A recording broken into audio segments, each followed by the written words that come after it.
பேசின்னா என்ன அப்படிங்கிறத பற்றி இப்போ நம்ம பார்க்கலாம். ஸோ பேசின்னா தமிழில் வந்து நம்ம வடிநில பகுதி அப்படின்னு சொல்கிறோம்.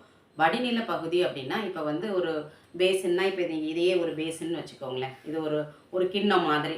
இப்போ இந்த பேசின்குள்ளே இந்த இந்த இடத்துக்குள்ள விழக்கூடிய ஒரு மழைத்துளியும் இந்த பக்கம் விழுந்ததுன்னா இந்த இடத்துல வந்து ஸ்டோர் ஆகும். இதுக்கு இந்த பக்கம் விழக்கூடிய ஒரு சொட்டு மழை தண்ணீரும் வந்து இதுக்கு வெளியே இந்த இடத்துக்குள்ளே வராது. அதே மாதிரி தான் தமிழ்நாட்டில் உள்ள 17 ரிவர் பேசினையும் அந்த மேடு பள்ளங்களினுடைய அடிப்படையில் அது எந்த ஒரு குறிப்பிட்ட இடம் வந்து அதனுடைய நிலப்பரப்பு வந்து ஒரு மேடு மேடுங்கிறது வந்து ரிட்ஜஸ்ன்னு சொல்லுவாங்க. ரிட்ஜஸ்ன்னா அந்த அந்த முகட்டு பகுதி. அப்போ எங்கே வந்து ஒரு ஹையஸ்ட் லெவல் வந்து இருந்து ஒரு முகட்டு பகுதி வந்து ஒரு வரையறுக்குதோ அந்த அந்த நிலப்பரப்பில் விழக்கூடிய ஒரு சொட்டு தண்ணீரும் கொஞ்சம் கொஞ்சமாக கலெக்ட் ஆகி அது ஓடைகளாக ஃபார்ம் ஆகி அப்புறம் ஆறுகளாக ஃபார்ம் ஆகி அது கடலில் போய் சேருதோ அதை வந்து அந்த ஆற்றினுடைய பேரினுடைய அடிப்படையில் ஒரு வடிநில பகுதி அப்படின்னு சொல்கிறாங்க.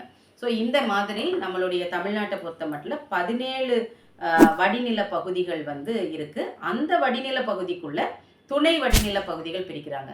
அது எப்படின்னா ஒரு பெரிய ஒரு ஆறு இருக்கும், அதை சார்ந்து அந்த மேட்டினுடைய அந்த நிலத்தினுடைய பரப்பு மேட்டினுடைய அடிப்படையில் அது தண்ணி அங்கே உள்ள வடிஞ்சு அப்படி போனால் கூட அதுக்குள்ளேயே இன்னொரு சின்ன நதிகள் ஏதாவது உருவாகி அங்கே வந்து ஒரு குட்டி வடிநில பகுதி ஒரு பேசின் வந்து உருவாகும். அதை வந்து ஆனால் அந்த பேசின்ல இருந்து அது இன்னொரு வடிநில பகுதிக்குள்ளே தண்ணி போகாது.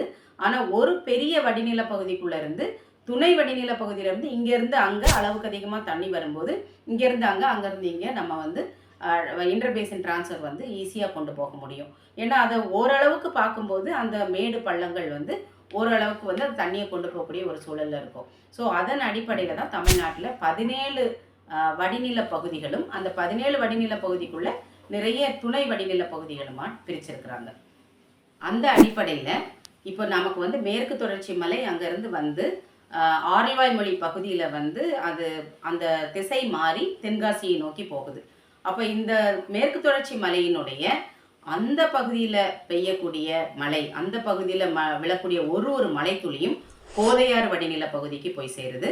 அதே அந்த மேற்கு தொடர்ச்சி மலையினுடைய இந்த பக்கம் பெய்யக்கூடிய ஒரு மழை துளியும் அனுமன் நதி துணை வடிநில பகுதி, அதாவது மொத்த நம்பியாறு வடிநில பகுதிக்குள்ளே இருக்கக்கூடிய அனுமன் நதி துணை வடிநில பகுதிக்குள்ளே விழுது.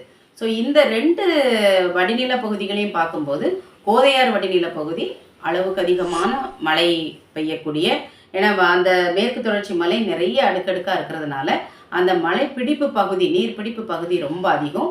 ஆனால் அந்த நிலப்பரப்பு வந்து ரொம்ப குறைவு. அதனால் அவங்களுக்கு வந்து நிறைய அந்த கோதையாறு வடிநில பகுதியில் வந்து தண்ணி வந்து அதிக மழைப்பொழிவு இருக்குது, நிறைய தண்ணி இருக்குது, சர்ஃபேஸ் வாட்டரை தான் அதிகமாக பயன்படுத்தக்கூடியது இருக்கும். அதே இந்த 2வது வடிநில பகுதியில் வந்து அந்த அளவுக்கு மழைப்பொழிவும் கிடையாது, அது ஒரு மறைவு பிரதேசம்.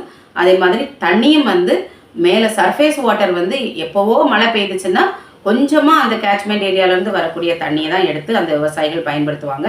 அது ஒரு வருடத்திற்கு பார்த்தோம் அப்படின்னா ஒரு மாதமோ இல்லை ஒரு மாதத்திற்கு குறைவாக கூட அந்த நதிகளில் வந்து தண்ணி போடும்.